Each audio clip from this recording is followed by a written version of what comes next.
first I want to talk to you a little bit about what is on the table with these discussions between the Biden administration and this key confidant to Bibi. Can they get somewhere, do you think, on having a sense of the next phase of the war being lower intensity and that maybe being sooner as the U.S. wants it to be? I think so. Look, Israel is listening essentially to one party, and that's the United States, this administration. They admire and they respect Israel. They admire and respect and are thankful for the support the United States has provided Israel in this ongoing fight. However, there are limitations, as we've seen. So I think what Israel is trying to do is achieve an objective where they can go forward publicly and say mission accomplished, or at least mission accomplished close enough, and then realizing that there's still work to be done, but to stop the campaign that we've seen to date, which is heavy use of airstrikes, an attempt to be precise in their targeting, but clearly with the challenges that Hamas has presented in terms of using the Palestinians as human shields and to wrap themselves in the population within Gaza. That becomes a very tall order, as we've seen. So I think they'd like to accelerate and then at some point declare that they have accomplished what they want to accomplish, and then go about the business of trying to acknowledge privately that they have to continue the operations to eradicate Hamas leadership and to continue to get after the infrastructure. That's the inventory of weapon systems, ammunition, and the kind of free use of the tunnel systems that Israel is now taking on as a primary objective. But also bear in mind, overarching all of this is what's the status of the hostages? When can they be returned? And realizing that's the toughest mission to accomplish, because that's the leverage that Hamas retains.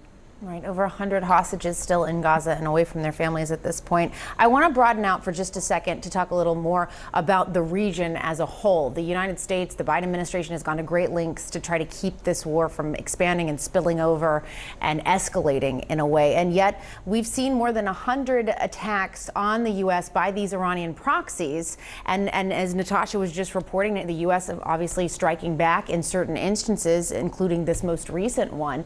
Is this working in terms of trying to keep all of this at bay? And should we just continue, do you think we'll just continue to keep seeing this play out as long as the Israel-Hamas war continues? Yeah, the short answer is no and yes. We're probably going to see it continue to play out, and no, it's not sufficient. The United States understands this intimately. They've got to take the initiative and turn this into something more than a response to these strikes by the Iranian proxies. The solution to what's taking place in Gaza and then the expanded, what I would call provocations by these proxies, is the solutions in Tehran.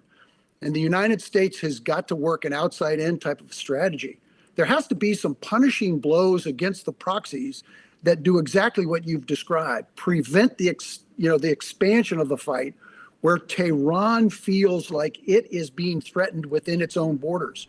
The United States really must put some punishing blows against the proxies, the Houthis, the Hezbollah in Lebanon. You've got to go after the Hezbollah that are in Iraq much more aggressively than we have right now. And certainly we've got to keep the Iraqis apprised. But if they don't want us there, they can invite us to depart. That has to be something that really kind of ramps up. Outside in is the strategy, I think, and this administration has to understand that. Yeah, one of these service members now in critical condition, which I think sort of raises the specter, and I'm curious what you think about it, of, when you have something creeping along that continuum, we're not just talking about, not to diminish TBIs because they're serious, but we've seen some injuries that are not as bad as what we've seen in this particular strike that the U.S. is retaliating for. What are your concerns if things get worse with what's happening to U.S. service members? That's a very, very tough hurdle to cross. You understand this, Brianna. You're married to a soldier. Any one fatality, any one injury is unacceptable. And if we had no injuries as a result of the provocations from these proxies, that activity should be punished.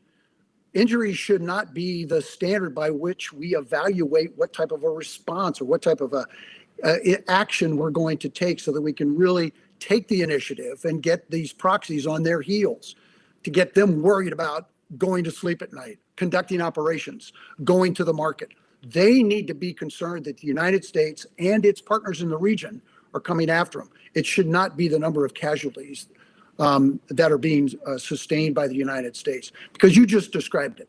One casualty then leads to two, and maybe those two casualties are okay and we can get beyond it. Nonsense. There needs to be a very aggressive action on the part of the United States, not measured against casualties. All right, Major General James Spider Marks, as always, thanks so much. We appreciate it. Thank you.